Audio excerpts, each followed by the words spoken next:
आज हम जानेंगे उस युग के बारे में जहां झूठ का अस्तित्व नहीं था, जहां धर्म अपने पूर्ण स्वरूप में था और जहां मनुष्य, ऋषि और देव एक ही चेतना से जुड़े थे। यह कहानी है पहले युग, सत्य युग की।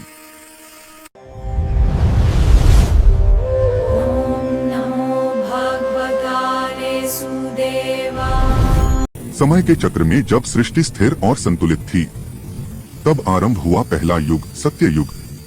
यह वह काल था जहां सत्य केवल मूल्य नहीं था, बल्कि जीवन की अवस्था था।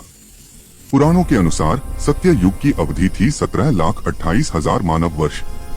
इस युग में धर्म अपने चारों चरणों पर पूर्ण रूप से स्थित था, इसलिए इसे सृष्टि का सबसे शुद्ध युग माना गया। इस काल में मनुष्य सरल, संयमी और आत्मज्ञानी था। न कोई शासन व्यवस्था थी, न दंड की आवश्यकता। पृथ्वी स्वयं अन्न प्रदान करती थी और मनुष्य प्रकृति के साथ संतुलन में रहता था। रोग, भय और लालच इस युग में अस्तित्व में नहीं थे।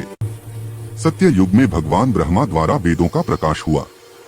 ऋषि मुनियों को सृष्टि के नियमों और ज्ञान परंपरा का बोध प्राप्त हुआ। इसी काल में सनक, सनंदन, सनातन और सनत कुमार जैसे मानस पुत्रों ने ब्रह्म ज्ञान का प्रचार किया। इस युग में भगवान विष्णु धर्म के स्थिर संरक्षक थे। अवतार की आवश्यकता नहीं थी, क्योंकि अधर्म उत्पन्न ही नहीं हुआ था। विष्णु की चेतना से सृष्टि संतुलित और व्यवस्थित रही। सत्य युग महादेव के तप और ध्यान का काल था। भगवान शिव कैलाश में स्थित होकर योग, ध्यान और वैराग्य के आदर्श स्थापित करते थे। ऋषियों को आत्मिक उन्नति और मोक्ष मार्ग इसी काल में प्राप्त हुआ।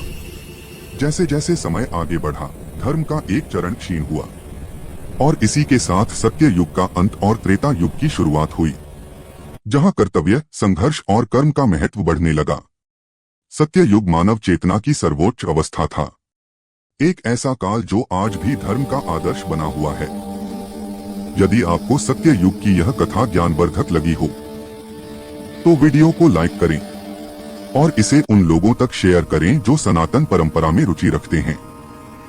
मिस्टिक मिथोलॉजी को सब्सक्राइब करें, क्योंकि आगे हम जानेंगे पृथ्वी पर पहला मानव कौन था। क्या वह कोई साधारण मनुष्य था या किसी दिव्य योजना का भाग। अगली कथा में मानव इतिहास की सबसे रहस्यमयी शुरुआत।